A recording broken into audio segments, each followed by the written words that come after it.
Halo, selamat sore. Kembali lagi bersama saya Raditya Setiawibowo dalam webinar di Okta Investama Berjangka. Saya dari Trading Clinic hari ini akan membawakan sebuah materi berkenaan dengan bagaimana cara membaca data fundamental kalender ekonomi. Demikian.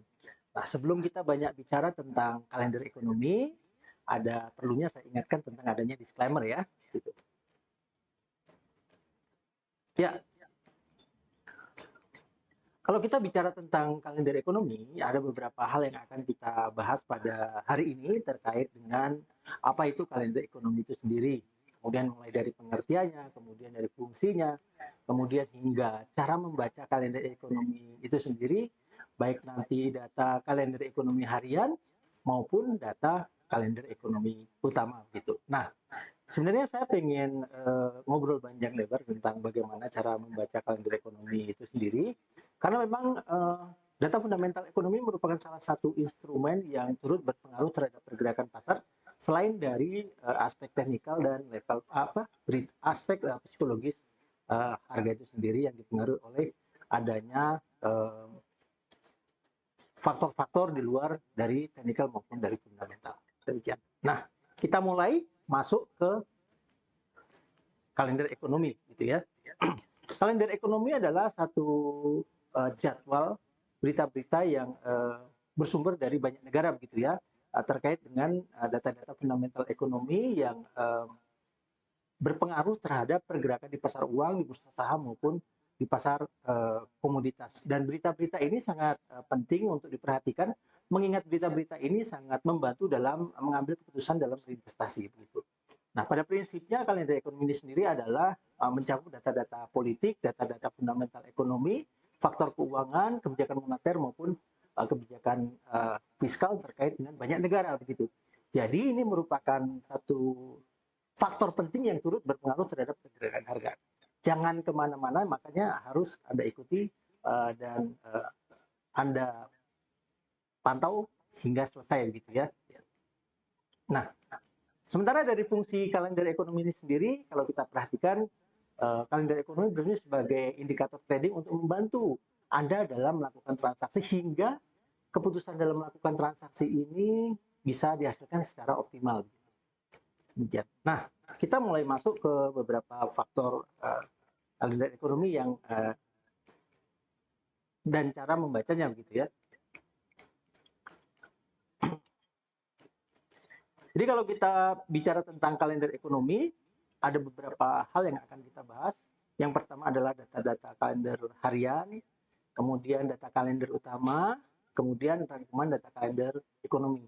Jadi tujuan dari kita sampaikan tentang rangkuman data kalender ekonomi ini adalah dari banyak berita-berita yang dirilis setiap harinya, mulai dari berita-berita di Amerika, berita-berita di Eropa, berita-berita di Asia, Anda akan kami pandu, Anda akan kami kita akan diskusi tentang bagaimana cara memahami berita itu secara efektif dan mudah, seperti kira gambarannya demikian. Nah, kita masuk ke kalender ekonomi harian.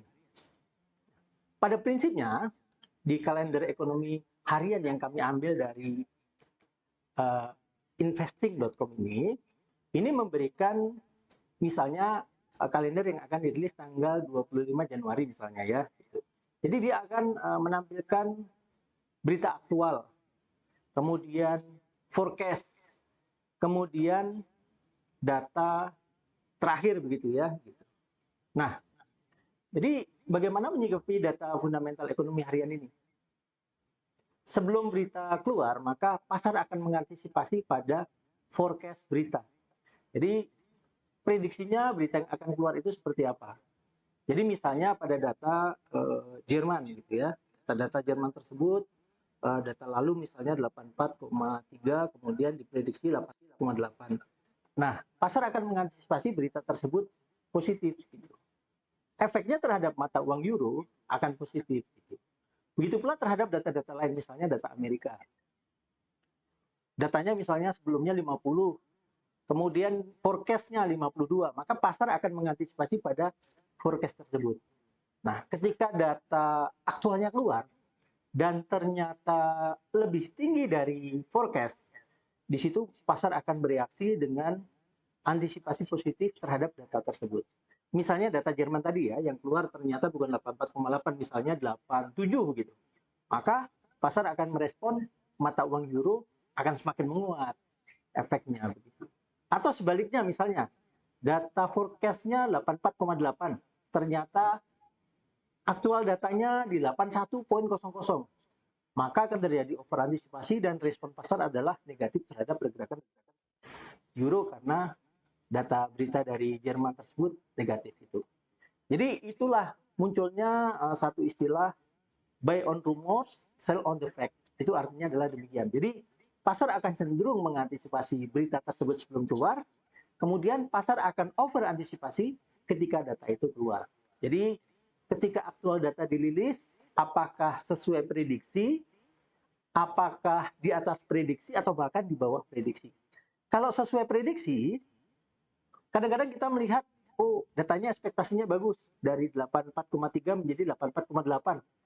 Aktualnya 84,8. Kan bagus tuh ya. Tapi kenapa tiba-tiba mata uang euro malah turun? Karena seperti yang saya sampaikan tadi, sebelum berita itu dirilis, pada titik aktual, itu kan ada forecast-nya sebelum berita itu dirilis, pasar sudah mengantisipasi pada kondisi tersebut. Sehingga buy on rumors, kemudian ketika datanya dirilis sesuai ekspektasi, sell on the fact. Jadi sudah terantisipasi. Itu yang harus Anda pahami. Bukan berarti datanya bagus kemudian Anda, oh langsung buy gitu. Padahal kondisi pasar sudah over antisipasi. Itu yang harus Anda pahami dari faktor berita-berita tersebut. Yang pertama itu. Yang kedua, di bagian berita itu ada bintang-bintangnya ya, bintang 2, bintang 1, bintang 3 gitu. Itu melambangkan apakah berita itu masuk dalam kategori biasa saja efeknya, kemudian cukup penting, atau bahkan sangat penting. Jadi kalau berita yang berbintang 1 itu berita yang kurang begitu berpengaruh terhadap pergerakan baik itu di pasar uang, di bursa saham maupun di pasar komoditas. Tapi kalau bintang 2 itu cukup berpengaruh, efeknya cukup signifikan. Dan apalagi bila data yang dirilis adalah bintang 3, itu pengaruhnya sangat gitu.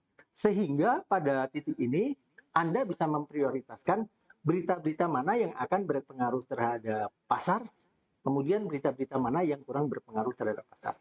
Nah, ini yang perlu Anda ketahui untuk keduanya begitu. Nah, kemudian dari berita-berita harian ini, kita juga pisahkan lagi, selain berita harian, kita ada kalender ekonomi utama. Jadi berita utamanya. Nah, seperti apa berita utamanya? Coba kita akan perhatikan lagi ya. Nah, kalau tadi kita udah bicara tentang berita harian. Nah, ini berita utamanya. Salah satu contoh berita utamanya adalah Fed Fund Rate. Fed Fund Rate itu kebijakan tingkat suku bunga dari Federal Reserve terkait dengan tingkat suku bunga antar bank. Jadi mereka itu kadang-kala dalam mencukupi likuiditas pasar, mencukupi likuiditas bank mereka, ketika ada kebutuhan dana besar yang akan ditarik, mereka bisa pinjam ke bank komersial lainnya dalam rangka memenuhi kebutuhan dana yang dibutuhkan tadi. Nah, itu ada tingkat suku bunga pinjamannya, tingkat suku bunga hariannya. Nah, ini yang disebut sebagai Fed Fund Rate. Nah, kemudian berita yang lain yang menjadi berita utama adalah discount rate. Discount rate itu kalau di Amerika, itu ada tingkat suku bunga simpanan. Jadi kalau misalnya kita sebagai masyarakat, kita simpan uang di bank, nah itu adalah merupakan bagian dari discount rate, kebijakan penetapan tingkat suku bunga pinjaman simpanan, maksud saya dari bank sentral kepada masyarakat yang ingin menyimpan uangnya di bank. Itu berita-berita utama yang sangat berpengaruh terhadap pergerakan pasar. Ada lagi premium interest rate. Nah, premium interest rate ini tingkat suku bunga pinjaman dari bank komersial, misalnya dari, kalau di Indonesia ya, dari Mandiri, BCA, BNI, yang mana masyarakat pinjam ke bank tersebut, kemudian mereka kasih bunga. Nah, itu kalau di Amerika namanya premium interest rate. Gitu. Nah, selanjutnya kita bicara tentang data utama yang sangat berpengaruh di market, misalnya adalah data gross national product. Jadi, data gross national product ini adalah produktivitas masyarakat suatu negara, misalnya Indonesia begitu ya, ditambahkan dengan orang Indonesia yang bekerja di luar negeri, dikurangi dengan aktivitas produktivitas masyarakat asing yang ada yang bekerja di Indonesia. Jadi itu penjabaran dari gross national product. Jadi data gross national product ini merupakan satu gambaran dari tingkat permintaan masyarakat domestik. Gitu. Nah, kemudian ada gross domestic product. Kalau gross domestic product adalah aktivitas produktivitas dari suatu negara dikurangi dari orang-orang asing yang bekerja di Indonesia. Nah, itu aktivitas dari gross domestic product. Kenapa data tersebut penting? Karena ini sebagai indikator tingkat permintaan dari suatu negara tersebut begitu. Dan ini memberikan satu gambaran terhadap bagaimana kondisi pertumbuhan ekonomi satu negara, sehingga data gross national product maupun data gross domestic product ini penting untuk diperhatikan oleh para pelaku pasar, sehingga rilis datanya sangat akan berpengaruh. Nah, dari data-data fundamental ekonomi ini juga akan berpengaruh terhadap kebijakan moneter dan faktor-faktor lain termasuk tingkat suku bunga, sehingga ini masuk dalam kategori berita utama pasar begitu. Nah, selain itu ada lagi berita-berita yang terkait dengan sektor properti. Ada housing start. Housing start itu adalah pembangunan rumah-rumah baru begitu ya. Nah, pembangunan rumah baru ini menjadi berita penting karena merupakan gambaran dari bagaimana permintaan masyarakat suatu negara terhadap sektor properti mereka. Jadi ini terkait dengan kebijakan tingkat suku bunga yang diterapkan oleh negara tersebut dan terkait terhadap bagaimana animo masyarakat terhadap tingkat permintaan sektor perumahan. Jadi kalau misalnya tingkat suku bunganya terlalu tinggi, tentunya dalam hal ini sektor propertinya yang terkait dengan data housing start akan cenderung mengalami stagnan atau bahkan penurunan. Begitu pula terhadap data building permit pembangunan perumahan, perizinan pembangunan perumahan baru dalam hal ini. Jadi kalau terkait dengan kebijakan tingkat suku bunga yang misalnya terlalu tinggi, hal itu juga bisa berpengaruh terhadap pertumbuhan sektor perumahan.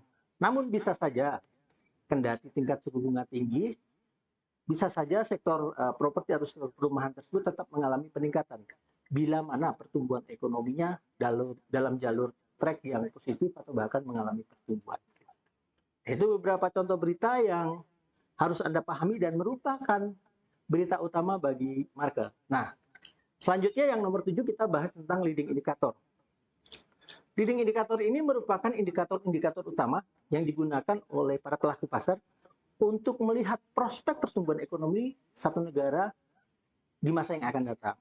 Jadi leading indicator ini terkait dengan prospek harga, terkait pertumbuhan sektor industri, terkait dengan survei pertumbuhan sektor jasa, terkait dengan pertumbuhan sektor properti. Jadi indikator-indikator ini merupakan gabungan dari indikator-indikator utama yang mampu untuk memberikan satu pandangan atau gambaran terhadap pertumbuhan ekonomi negara. Bila mana data leading indikator ini dirilis dibandingkan data last data kemudian forecast-nya dirilis lebih tinggi, artinya memberikan satu gambaran terhadap negara tersebut dengan potensi positif. Nah, nomor 8 yang paling sering dipantau oleh pasar adalah data non-farm payroll, NFP begitu ya. Gitu. Ini adalah merupakan satu data pendapatan di luar sektor pertanian.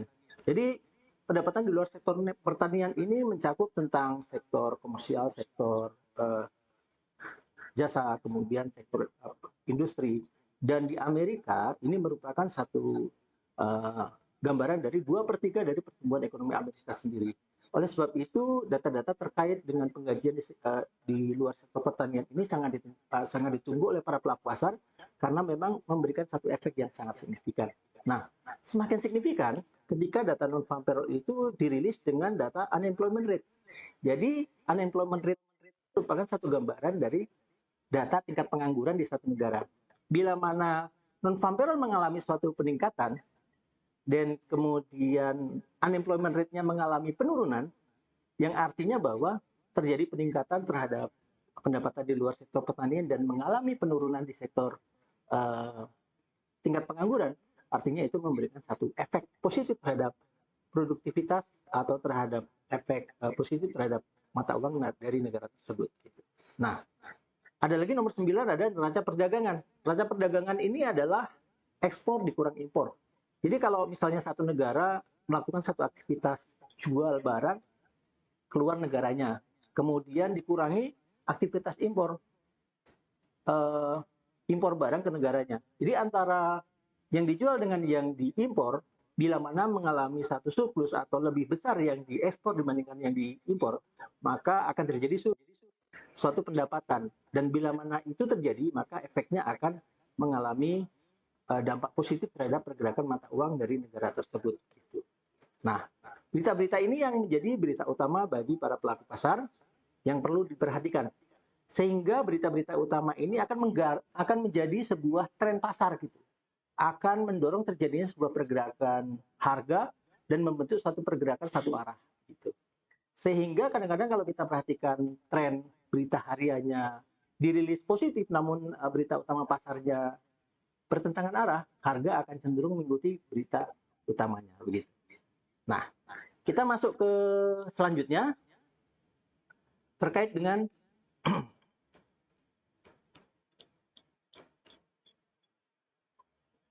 dari banyak berita-berita yang ada, seperti yang kami sampaikan tadi kan banyak tuh berita-berita dari Amerika, berita-berita dari Eropa, dari Jepang, dari China.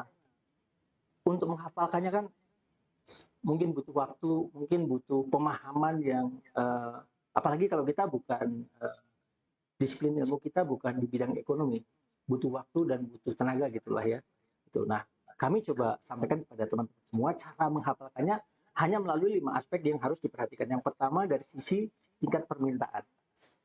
Nah, jadi kalau kita bicara tentang data tingkat permintaan, banyak komponen berita itu merupakan bagian dari elemen 5 faktor ini tadi. Gitu. Contohnya, ada demand pull, ada productivity, faktor keduanya, kemudian ada unemployment, kemudian ada inflasi, kemudian ada monetary and fiscal policy. Jadi kalau kita bicara tentang 5 aspek ini, semua berita tadi akan bersumber ke 5 aspek ini. Jadi semua berita tadi yang dirilis di harian tadi itu merupakan elemen dari 5 aspek ini. Kayak gitu. Nah, kita akan bahas tentang faktor permintaan. Faktor permintaan baik itu di internal dalam rilis data gross domestic product maupun eksternal gross national product kita.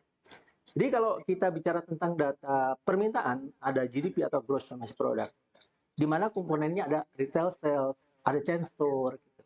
Seperti itu. Jadi kalau kita bicara tentang data permintaan GDP, retail sales, kemudian komponen terkecilnya misalnya chain store itu cukup berpengaruh terhadap pergerakan market financial di komoditas maupun di sektor komoditi. Nah, selanjutnya faktor productivity. Ya, productivity ini ada sektor manufaktur. Kemudian ada sektor non-manufaktur. Contoh sektor manufaktur, sektor industri adalah misalnya data industrial production.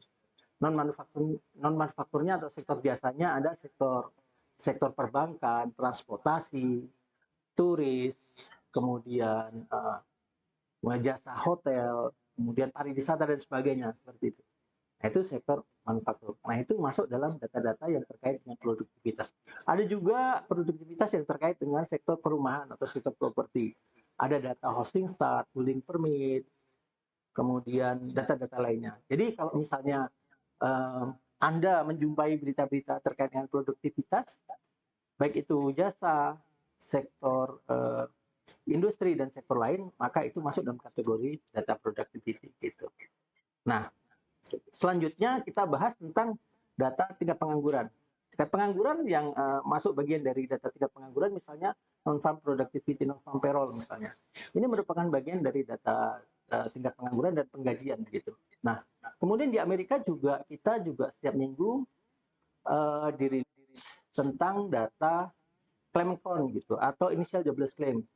Data initial jobless claim ini tentunya juga akan berpengaruh terhadap pasar. Jadi jobless claim ini merupakan bagian dari tingkat pengangguran bulanan. Jadi elemen utamanya atau berita utamanya adalah unemployment atau tingkat pengangguran bulanan, sementara elemen kecilnya adalah initial jobless claim. Kalau di Inggris ada claimant count gitu seperti itu. Jadi kalau terkait dengan data-data pengangguran mingguan, nah itu merupakan bagian dari data unemployment. Ada lagi data inflasi misalnya. Komponen data keempat yang cukup berpengaruh pada pasar terkait dengan data inflasi, misalnya data Consumer Price Index atau Producer Price Index atau export price, import price, kemudian hosting price index gitu. Segala hal yang terkait dengan price itu merupakan berita yang merupakan komponen dari inflasi gitu. Jadi Anda nggak usah bingung. Berita yang ada price-nya yang terkait dengan harga itu merupakan bagian dari inflasi. Itu cara mempelajarinya. Jadi nggak perlu bingung-bingung. Banyak data dirilis, puluhan data, bahkan ratusan data dalam satu minggu dirilis. Kemudian Anda harus menghafal satu demi satu, nggak perlu demikian. Cara sederhana dan cara efektifnya untuk mempelajari data fundamental ekonomi tersebut adalah dengan memahami 5 aspek ini tadi aja. Gitu. Nah, selanjutnya yang terakhir adalah monetary and fiscal policy. Jadi ini merupakan satu kebijakan yang terkait dengan permintaan tadi. Kalau misalnya tingkat permintaannya mengalami penurunan atau terjadi perlambatan pertumbuhan ekonomi, kemudian produktivitasnya juga turun, kemudian inflasinya juga turun, tingkat penganggurannya naik, maka kebijakan moneternya akan seperti apa? Pertumbuhan ekonomi akan cenderung melambat. Maka kebijakan moneternya adalah menurunkan suku bunga supaya pertumbuhan ekonomi bertumbuh, kemudian tingkat permintaannya naik, kemudian tingkat penganggurannya turun, kan demikian. Kemudian inflasinya bertumbuh tapi dalam konteks yang wajar gitu. Ada lagi misalnya begini. Misalnya seperti yang terjadi di Amerika karena faktor perang kemarin itu dengan Rusia, dengan Ukraina, kemudian di Timur Tengah dan sebagainya gitu ya. Sehingga harga minyak dunia waktu itu sempat naik ke 150 dolar lebih begitu ya, sehingga mendorong terjadinya inflasi. Nah, bank sentral karena inflasi tinggi, bank sentral mengontrolnya dengan menaikkan suku bunga. Nah, seperti itu. Jadi hal-hal yang seperti itu tuh yang terkait antara kebijakan satu dengan yang lainnya. Berita-berita 1, 2, dan 3 berkaitan dengan kebijakan moneter maupun kebijakan fiskalnya. Itu yang harus Anda pahami. Jadi untuk menghafalkan banyak data lagi seperti yang saya sampaikan, nggak perlu memahaminya dari ratusan data yang dirilis setiap minggu. Tapi cukup memahami dari 5 aspek ini tadi aja. Apa tadi aspeknya? Yang pertama, tingkat permintaan, demand pull, yang merupakan rilis dari data gross domestic product dan turunannya. Kemudian data, apalagi tadi? Produktivitas, yang merupakan komponennya banyak tadi ya, ada industrial production, sektor jasa dan sebagainya.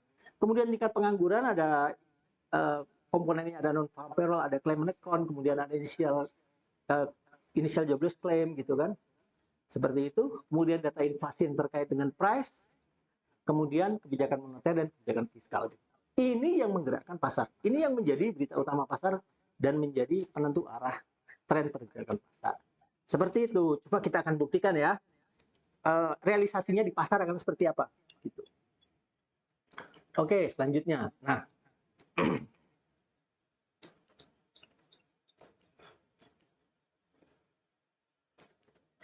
realisasinya seperti ini ya, Okta Traders sekalian. Nah, kalau kita bicara tentang teori PS fakta market, gitu ya, kita bicara tentang data utama. Data utamanya, kalau kita perhatikan, karena faktor potensi inflasi tinggi, maka the Fed menaikkan tingkat suku bunga, ceritanya gitu.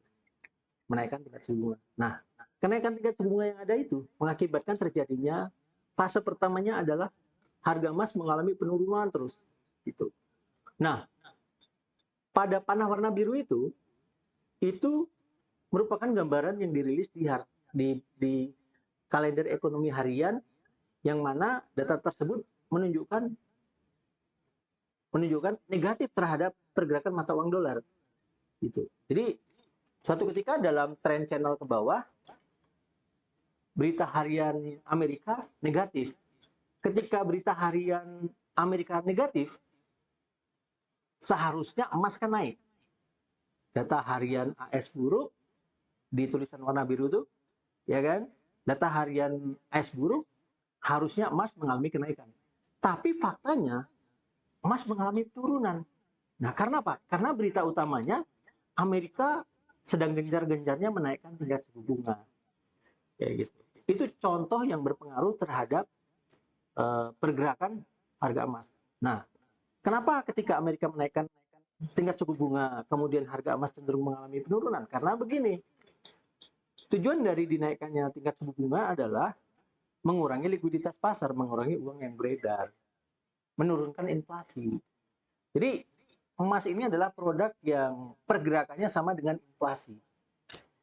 Ketika inflasi berpeluang naik, maka harga emas punya peluang untuk naik. Ketika inflasi berpeluang untuk turun, maka harga emas punya peluang untuk turun.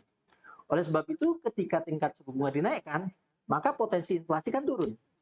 Oleh sebab itu, harga emas mengalami penurunan. Berita utamanya berkaitan dengan tingkat suku bunga yang mengalami kenaikan dan mendorong pergerakan gold turun, kemudian tiba-tiba ada rilis berita AS buruk, itu tidak akan mampu mendorong pergerakan emas melalui fase psikologisnya. Kendati harga yang berita yang dirilis di Amerika, berita hariannya negatif gitu.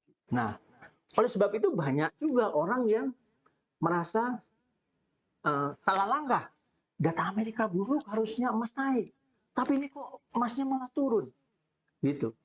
Nah, itu yang banyak membuat orang dalam melakukan transaksi rugi. Oleh sebab itu, kita dari Okta Investama Berjangka bekerja sama dengan tradingclinic.com tidak henti-hentinya memberikan satu informasi dan edukasi kepada auto trader sekalian, kepada orang-orang yang terkait dan bertransaksi Okta Investama Berjangka, kayak gitu.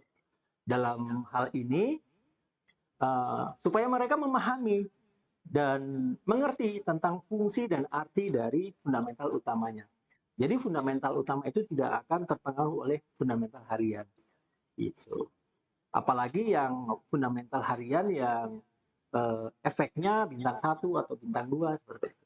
Jadi faktor urgensinya, faktor pengaruhnya kurang begitu signifikan atau berpengaruh sedang seperti itu. Seperti itu kira-kira gambarannya. Nah, namun kalau kita bicara tentang berita-berita yang terpengaruh dengan harga terkait dengan teknikal maupun fundamental, kalau udah ada berita yang berkaitan dengan geopolitik atau faktor psikologis pasar, maka technical analisis, fundamental analisis akan tidak berfungsi. Kayak gitu. Nah, jadi bukan tidak berfungsi ya, tapi akan terabaikan gitu. Contohnya begini, Amerika naikkan suku bunga, emas turun. Tiba-tiba terjadi perang antara Rusia dengan Ukraina, di mana perang itu mengakibatkan terjadinya sebuah resiko besar di suatu negara itu. Sehingga orang lari ke luar negeri atau eksodus gitu ya. Sehingga mereka selain kalau memegang mata uang lokal kan jadi rugi karena belum tentu akan laku karena resiko depresiasi mata uang gitu kan. Mereka mencari dolar sebagai safe haven, mereka mencari emas sebagai safe haven. Emas baik itu di Ukraina, baik itu di Indonesia, baik itu di negara lainnya seperti halnya Eropa, tetap laku dijual sebagai aset yang punya likuiditas tinggi gitu. Jadi walaupun suku bunga di Amerika mengalami kenaikan dan seharusnya mendorong harga emas turun, tapi karena faktor geopolitik, karena faktor psikologis yang mempengaruhi pergerakan harga, maka berita utama maupun teknikal akan diabaikan. Gitu. Jadi efek dari geopolitik ini luar biasa, saudara-saudara sekalian, Okta trader sekalian. Efeknya lebih dominan dibandingkan pengaruh teknikal dan fundamental. Jadi teknikal membentuk tren harga, fundamental mendukung pembentukan tren harga itu, kemudian psikologis aspek atau geopolitikal aspek akan berpengaruh secara instan terhadap pergerakan yang ada. Kendati fundamentalnya positif, teknikalnya pada pola downtrend, maka akan semuanya akan berbalik. Nah, pada fase itu ketika terjadi geopolitik, itu menimbulkan ketidakpastian. Buat Anda-Anda semuanya yang trading dan melawan arah, harus cepat memproteksi portofolio Anda. Gitu. Itu saran kami. Jadi, karena faktor geopolitik ini, besar kemungkinan akan terjadi sebuah fluktuasi atau pergerakan harga yang signifikan. Gitu. Oleh sebab itu, Anda harus memproteksi portofolio rekan-rekan sekalian. Gitu. Nah, jadi inilah fakta di market yang Anda harus pahami antara data fundamental utama, kemudian data fundamental harian yang bintang 1 efeknya seperti apa, bintang 2 efeknya seperti apa, bintang 3 efeknya seperti apa, yang berpengaruh terhadap tren pasar, yang kurang berpengaruh, dan Anda dalam harapan kami bijaksana dalam menyikapinya. Jadi sekali lagi saya ingatkan bahwa konsep pasar adalah buy on rumors. Kemudian ketika aktual datanya keluar, maka over antisipasi gitu, atau pasar bisa melakukan satu langkah perbalikan dari rumus yang ada.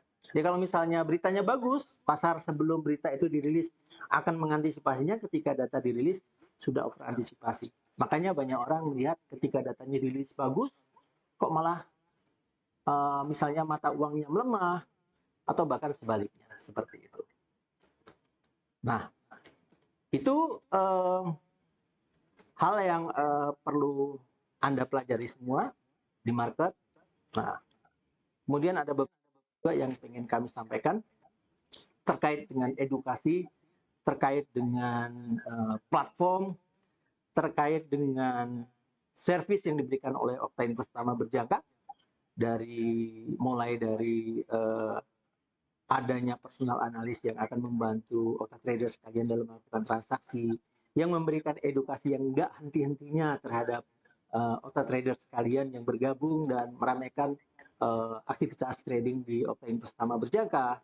Dan kemudian ada fasilitas berita-berita terkait dengan buletin harian, kemudian berita-berita yang ada di website Okta Investama Berjangka, baik itu berita teraktual maupun analisa pasar dan sinyal trading. Nah, ini yang merupakan strength dari Okta dibandingkan broker lain. Karena kalau kita bicara tentang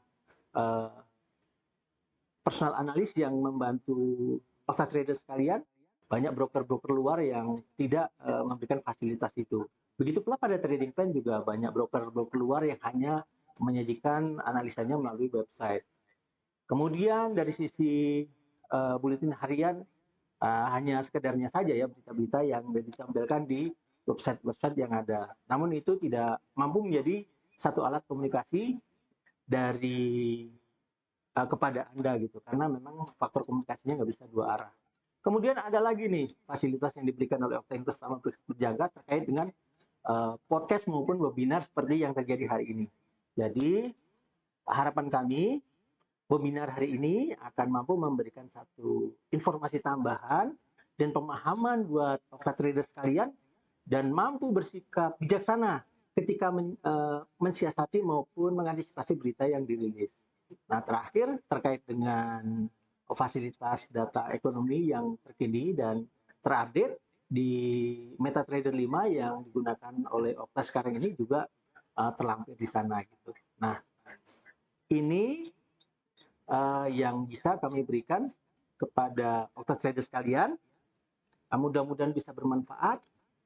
Mungkin ada pertanyaan dari Okta Trader sekalian terkait dengan penyampaian webinar yang kami sampaikan hari ini.